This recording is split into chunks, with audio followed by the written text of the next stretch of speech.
the SPM-500. Y'all gonna be doing y'all's lab exercise. This is our flash tank. It is the very end of our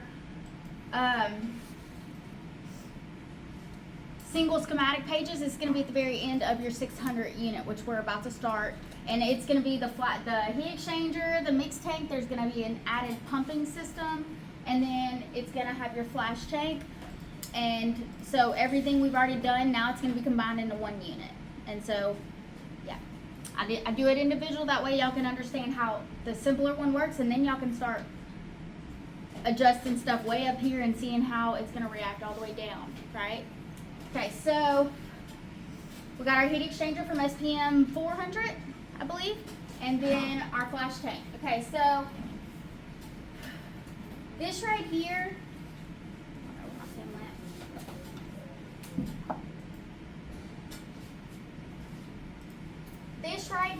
is,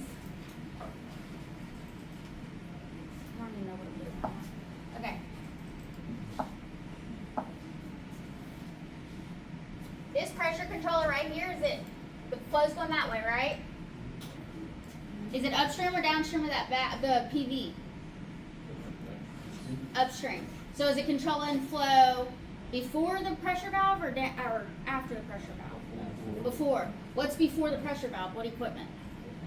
The tank. Okay, so this is controlling the pressure of this tank. Okay? Think of it like a vent. If I want to depressure my tank, what's that valve going to do? If I want to decrease the pressure?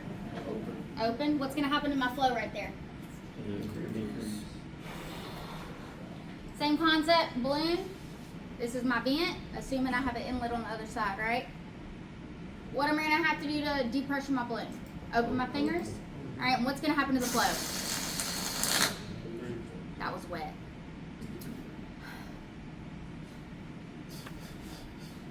Make sense? A lot of students get this backwards when we do our 600 walkthrough for our midterm. So, yeah. Okay, y'all go ahead and do it. You can stop it. If I decrease my set point here, what's going to happen? More pressure. If I decrease PIC 501, It's going to open. it's going to open? All right. What do y'all, everyone agrees or no? Some people think it's going to close or what? No, it's going to open. What do you think?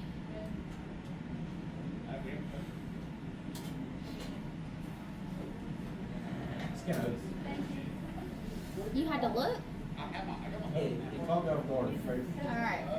Alright, so what's going to happen to our flow?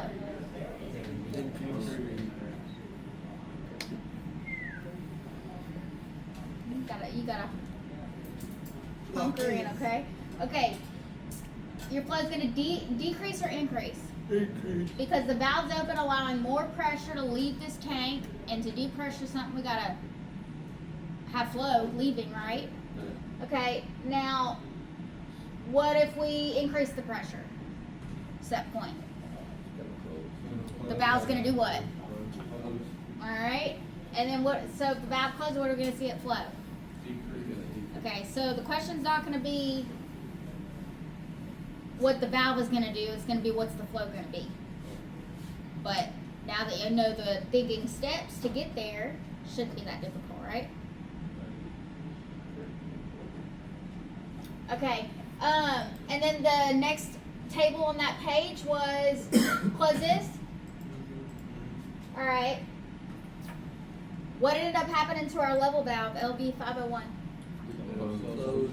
It closed. Why? Because There's the no set feed point going is 50% to maintain that. It's trying to, that level controller is what closed that, right?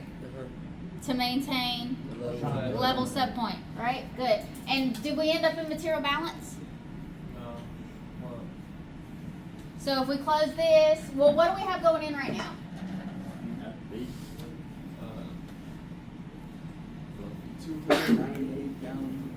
293, 298.3.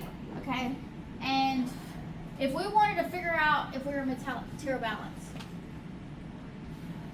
we got this measured in actual cubic feet per minute, okay? That's a measurement of vapor. And this is in gallons per minute because it's a liquid, right? Okay, so if we wanted to figure out, we're gonna use simple algebra, okay? We know material balance is what goes in equals what comes out. Okay, so what's going in? 298.3. I don't know why I keep doing that. Okay. And then, so that's gonna, Not 288. I think I'm dyslexic today. 9.8.3. Okay.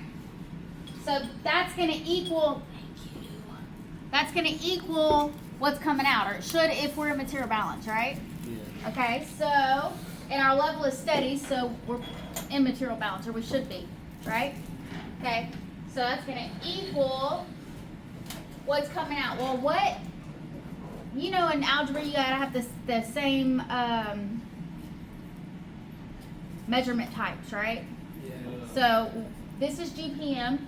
What other measurement do we have leaving that's GPM? Actual 220.3. And then what are we trying to solve for? We gotta figure that out, right? So that would be, but that's actual cubic feet, that's not GPMs like these are, right? I'm not trying to get y'all to learn how to convert from cubic feet to GPMs, that's not my goal. So, algebra plus X, solve for X. Subtract 220.3 to 298.3. Yeah. It's gonna be about 70. 78. 78. Does that make sense? So I may ask you that on your walkthrough. How many? If this was converted back to liquid, how many GPMs would it be? Solve for X. Which one are you on? So that'd be like 78 GPM. SPM-500. Yep. So if it was converted back to liquid, our level is steady, right? And we have 298 going in, which means we should be in material balance. If we had more going in than coming out, our level would be changing. Or, yeah, if our level is steady, we have the same amount leaving as we have coming in. The set point is the actual measurement, right? Okay, good.